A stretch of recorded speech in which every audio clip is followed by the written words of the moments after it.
This weekend, I did something completely out of my comfort zone, and it truly helped me to connect with my truest self, if we want to say that. And I just felt so happy from it all. And I wanted to talk about the three takeaways that I got from my time at the very first Treehouse Talks retreat held in Utah last weekend. We're going to be talking about how you need to have a personal why and a company why, how people are everything to the growth of your business or of your various ventures, and three, how you need to move by design and not by default. These are three big lessons that I really needed in my life, and I hope that they're helpful for you. As always, if the podcast is helpful for you, definitely give it a follow. I am definitely learning a lot from all my mistakes and from my journey, and it is going to pay off in the end because I'm going to keep learning, I'm going to keep moving forward, and I hope that this podcast helps you do the same. With that all said, we'll just jump right into it. Something I realized that I've been struggling with a lot is having like a personal vision and a why for what I'm doing. I feel like, I felt like I had a really good grasp of things and a good reason to keep going, but honestly, now I look at it, I was more focusing on the what and sometimes maybe the how, but never is a strong word, but rarely was I focusing on the why. I think I was aware of the why, maybe not focusing as much on the why. Now, this Treehouse Talks retreat was focused so much on the why. So, the why of Treehouse Talks is to connect with peers, learn diverse ideas, and to leave more aware. And so, this is something that was talked about over and over again. It's like, how can we, help Treehouse Talks to grow and have a better experience for the audience? How can we do this? And with making any decision, if you have a why in mind, you can be like, okay, does this help us to blank, blank, blank? And Treehouse Talk's very simple approach to this made me want to come up with a threefold why statement for the podcast and also for my own life. And I'm still working on that, but it really doesn't have to be that complicated. It really can be that simple, and it should be that simple. Like for me, the imagery of a treehouse is very clear in that it's like open minded. There's safety in trees, they provide oxygen. There's so many ways to look at the metaphor, and it works. I'm wearing their merch right now. Right now, I'm on their team, the Rexburg team, to help it grow, which is super, super fun. And I got to meet so many cool people. And there wasn't anything that was done without a purpose. It all came back to that why and that vision. And it honestly makes me think back to some earlier times of my life when I had a very clear why and a vision. I was trying to do those things to support that. You think of like making a cake or something, you put in ingredients that are going to make the cake better. There's no point in putting in stuff that's going to make the cake take longer to bake, that's going to throw off the flavor, or doing something else. Like if baking the cake is the most important thing, then you are going to put in the ingredients that you need because really time is so valuable, and you just gotta remember that because it's actually insane how little time we actually have. But having a why statement is something that you can always come back to, and it's something that if you're true to it, then you can always be like, okay, this is what I need to do today. This is what I need to move forward in.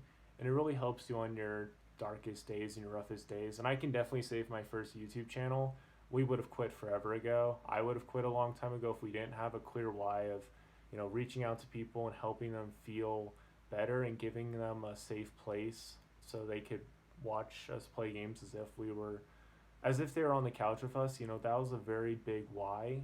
And if we didn't have that, I'm sure we would have given up a while ago.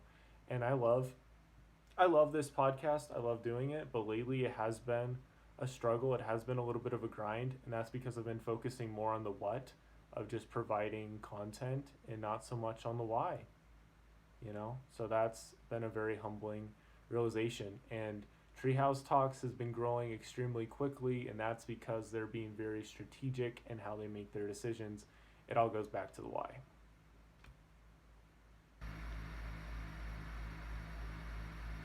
The second thing is that people are everything. You can have one super solid person on a team, but just like with any team, you need to have people that are all working towards that shared vision.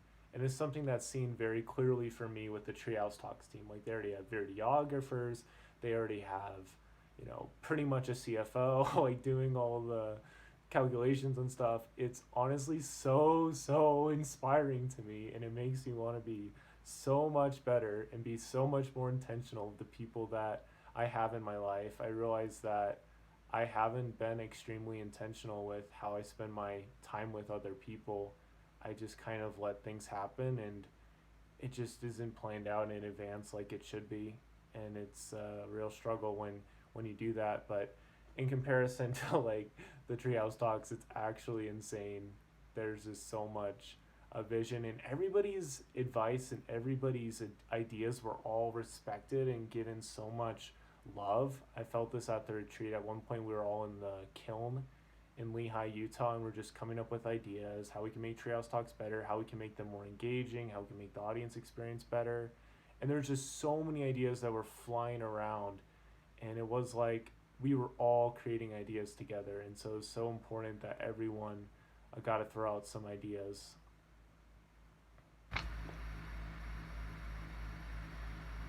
We were all like being very generous with our resources. We were all working towards something bigger. None of us were working to help out one person in particular. It wasn't about that. It was just about building up the vision and building up the team, because the vision of Treehouse Talks, that's going to grow and grow and grow. I mean, they're planning on expanding into Hawaii in the next couple months, which is amazing, and many more after that. And so it's like we're basically like the founding team for pushing it forward. So there's a ton of vision, a ton of love that was felt, and it all came from that why and the vision of the leaders, and just the love that motivated everything and that pushed everything from the ground out up into being created into what the retreat was for everyone.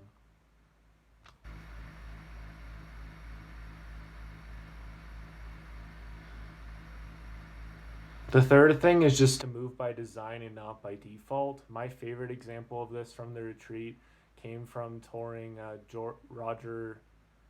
Roger Connor's home. He has a multi-million-dollar house, and it was so cool to be in his house and swim in his pool and just walk around, and just everything was so um, was put in like the right was put in a very specific spot, like the ice cream machine, the arcade machines.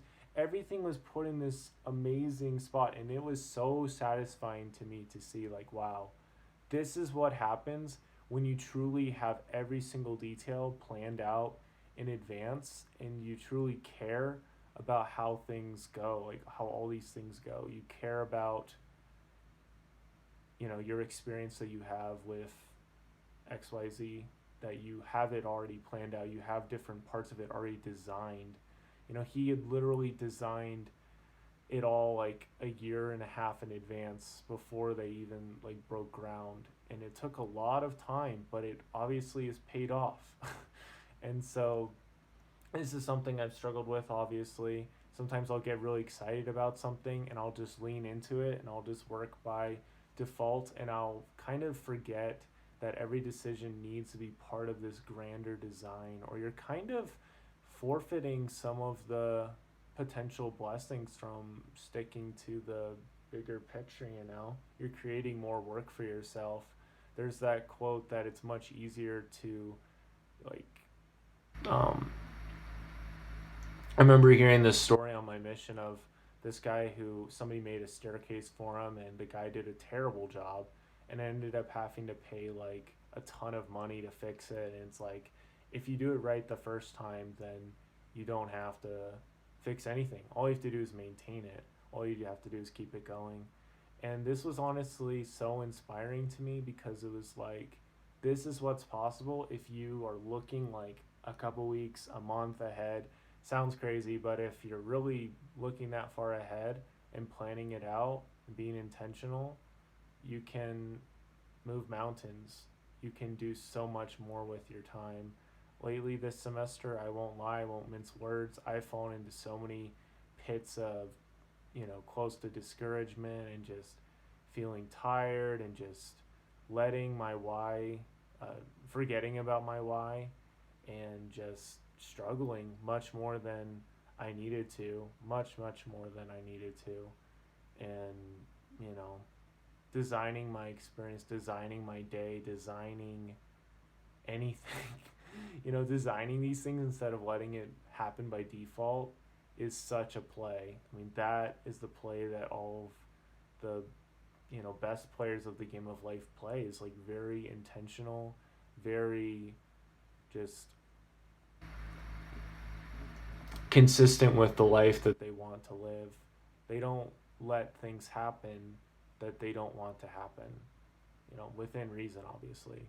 They work and prepare so they don't have to worry about those things.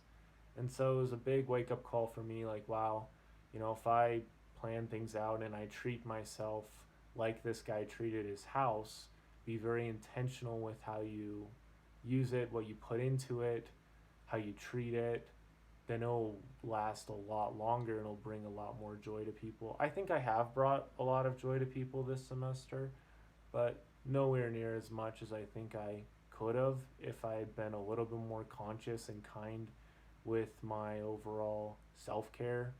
So, I had these like higher goals and I was pretty consistent at them for the first couple weeks. And then I basically stopped doing these three things of like, loving the why and caring about who I surrounded myself with, just caring less about that, and just letting my life be designed by default and by my mistakes, letting that become more a part of the design rather than me designing things.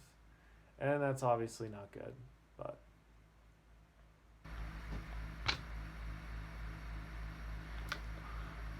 yeah, it just gives me so much hope. Design, like really good design, gives so much hope. It always does.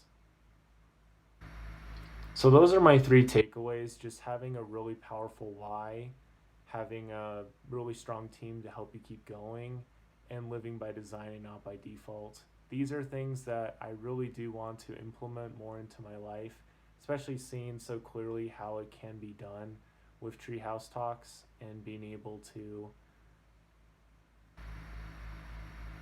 do that and see that like before my eyes was an experience I'll never forget. Just such a wonderful feeling, such a hopeful feeling of when you take that intentional action and do those simple things, then life is a lot more joyful and the days are a lot more meaningful.